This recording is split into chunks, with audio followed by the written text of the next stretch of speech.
नमस्कार दोस्तों, मेरा नाम विकास है और आप देख रहे हैं VRSSC का ऑफिशियल चैनल।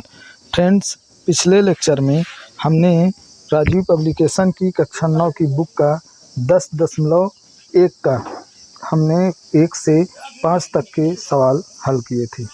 इस वाले सेगमेंट में हम 6 से लेकर के 10 तक के सवाल हल करेंगे। आइए शुरू करते हैं। फ्रेंड्स, अगला सवाल देखते हैं। क्वेश्चन नंबर 6 दिया हुआ है। एक समद्विबाहु त्रिभुज दिया हुआ है और उसका परिमाप दे रखा है 30 सेंटीमीटर। उसकी बराबर भुजाएं 12 सेंटीमीटर लंबाई की हैं। इस त्रिभुज का क्षेत्रफल ज्ञात करना है। क्वेश्चन नंबर 6 है।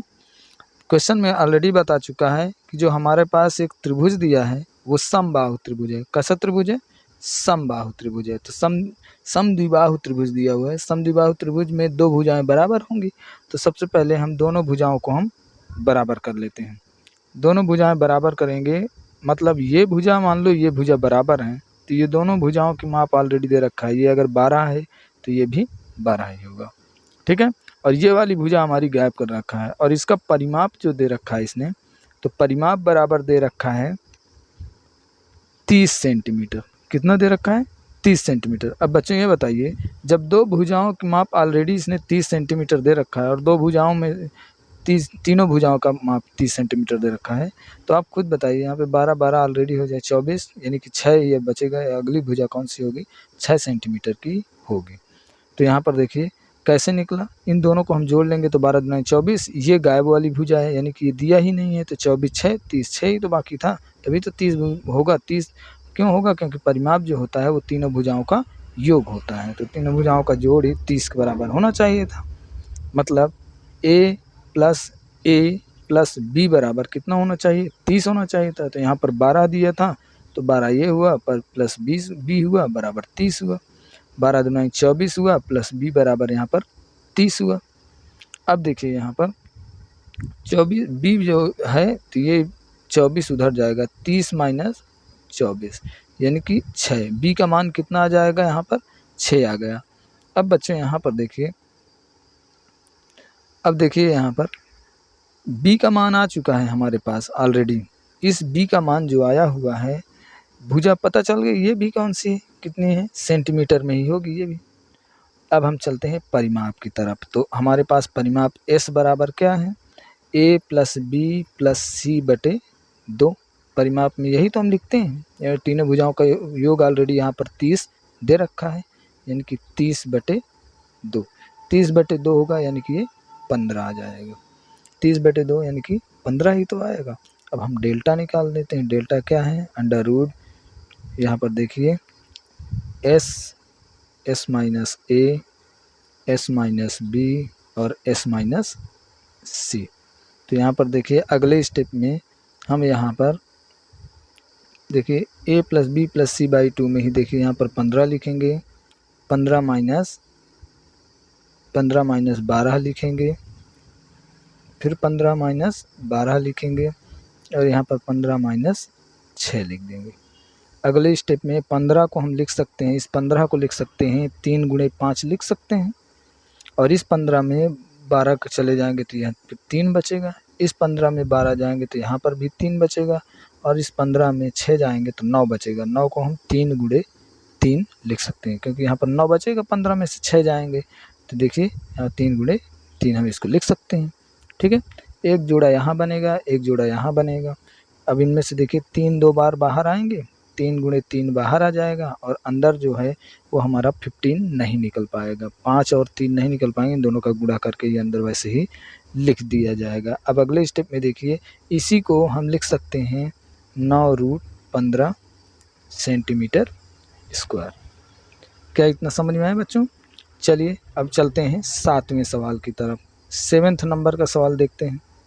7th नंबर का जो सवाल है, क्या है हमारा?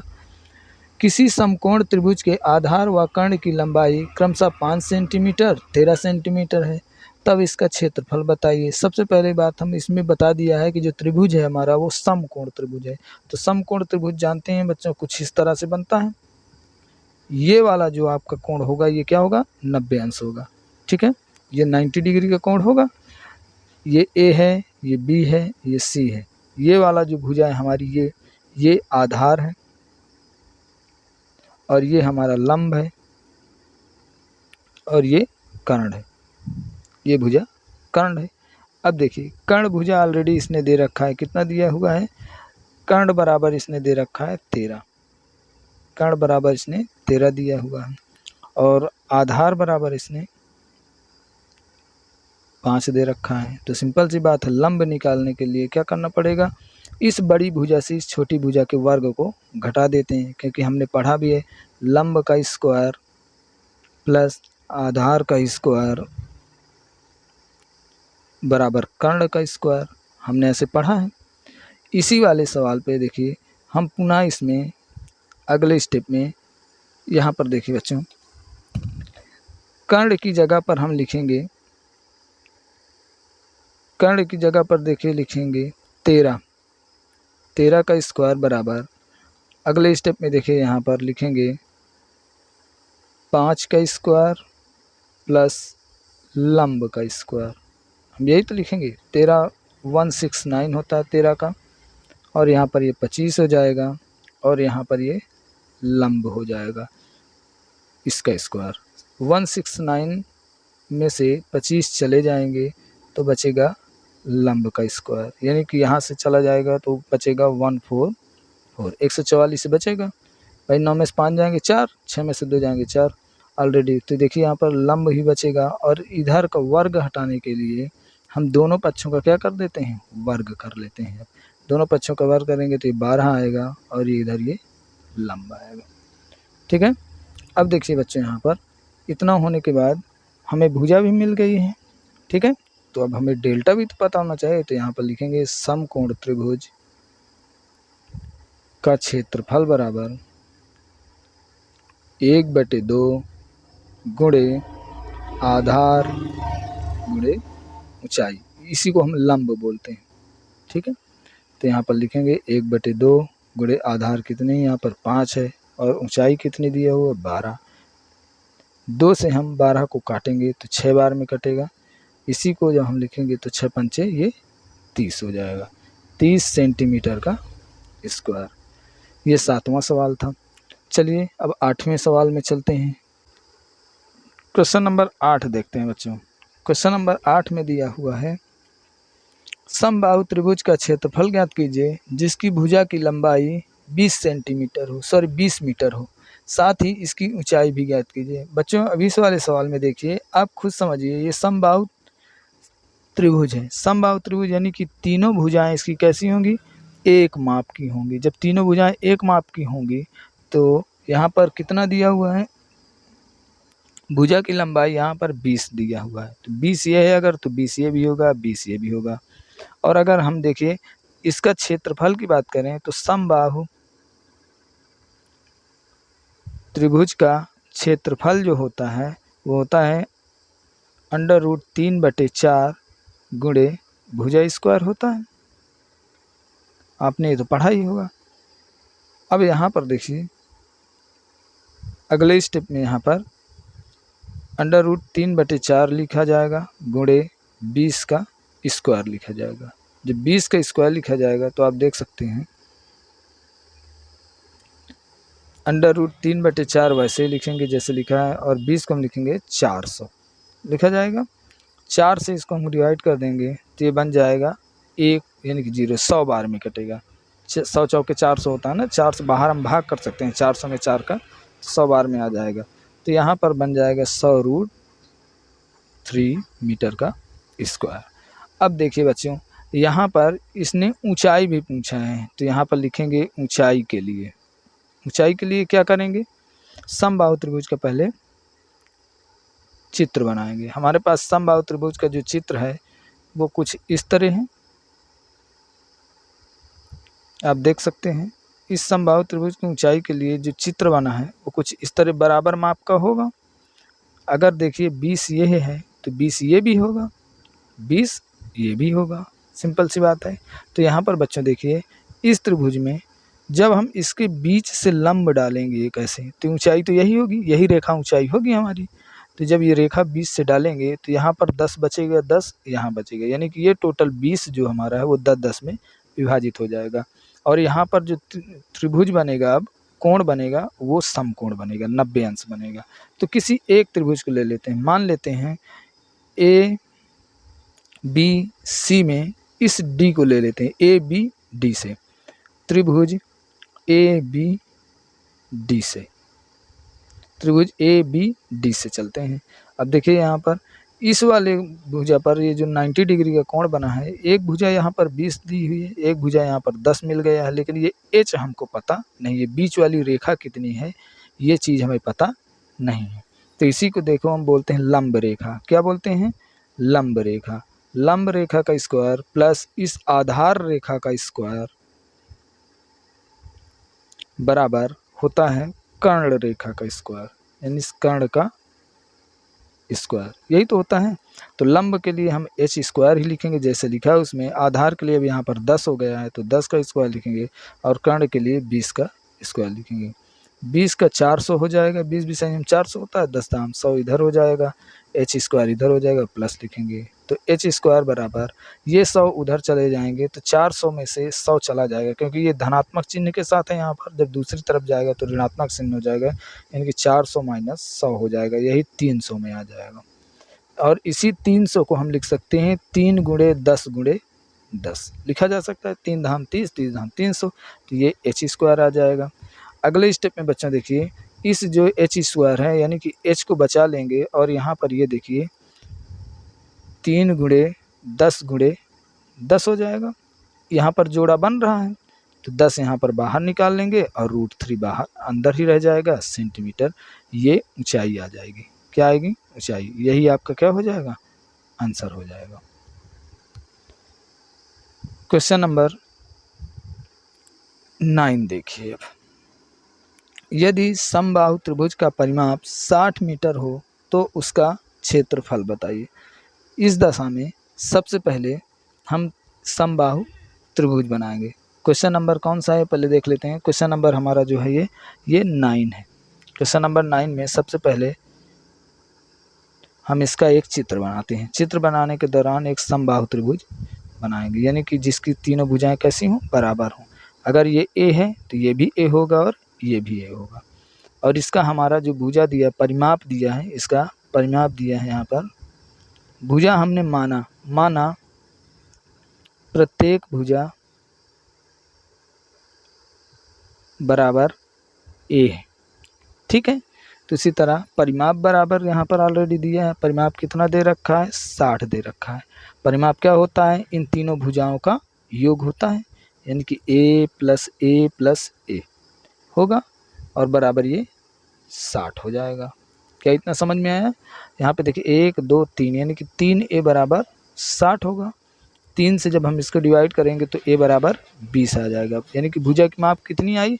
प्रत्येक समबाहु त्रिभुज की ये जो भुजा है वो 20 आई। तो त्रिभुज का क्षेत्रफल क्या होगा? त्रिभुज का क्षेत्रफल बराबर √3/4 गुणे भुजा का स्क्वायर होता है, आपने पढ़ा ही होगा, साइड का स्क्वायर। तो √3 लिखेंगे, यहाँ पर 4 लिखेंगे, और भुजा की जगह पर 20 लिखेंगे, 20 लिखेंगे 2 बार, क्योंकि यहाँ पर वर्ग है। भुजा 20 थी इसलिए 2 बार। 4 पंचे 20, तो 20 पंचे 100 आ जाएगा, और इसी को लिखेंगे 100√3 सेंटीमीटर।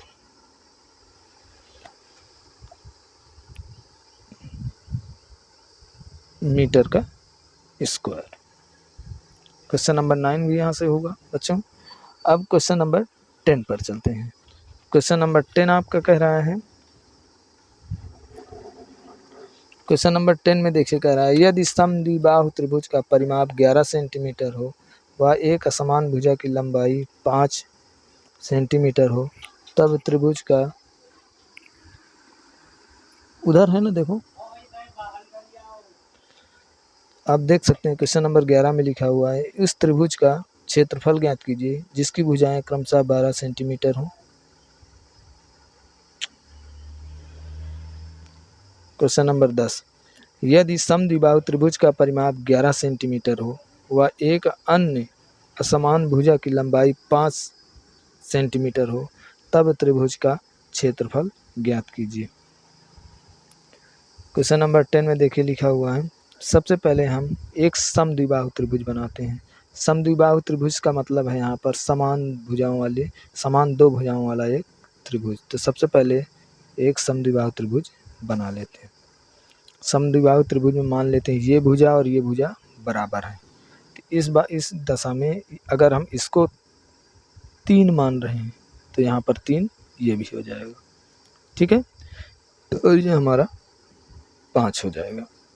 लेकिन यहाँ पर क्वेश्चन में ये भुजाओं का नहीं दी हुई है, ये दोनों भुजाएं नहीं दी हुई हैं, ठीक है। तो हम इसको मान लेते हैं कि ए ये है, ए ये, ठीक है। इस दशा में देखिए ये भुजा माना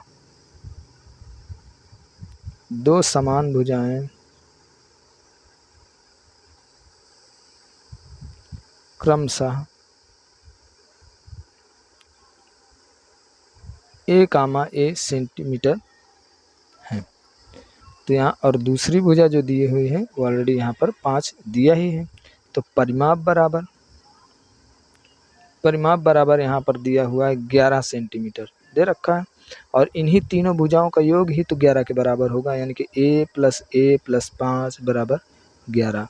तो 2a + 5 बराबर 11 की। अब 5 यहाँ से माइनस हो जाएगा, 11 में से 11 - 5 2a होगा। तो a बराबर यहाँ पर 6/2 हो जाएगा, क्योंकि 11 में से 5 जाएंगे 6 आएगा।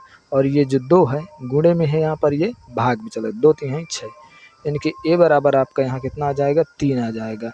ये जो भुजा a मिली है हमारी, यही भुजाएं दोनों समान भुजाओं की माप है। अब हम चलते हैं बच्चों अपने डेल्टा की तरफ, क्योंकि हमें वो भी निकालना है। तो इसका जो डेल्टा होगा अब उसको क्या होता है, तो डेल्टा बराबर होगा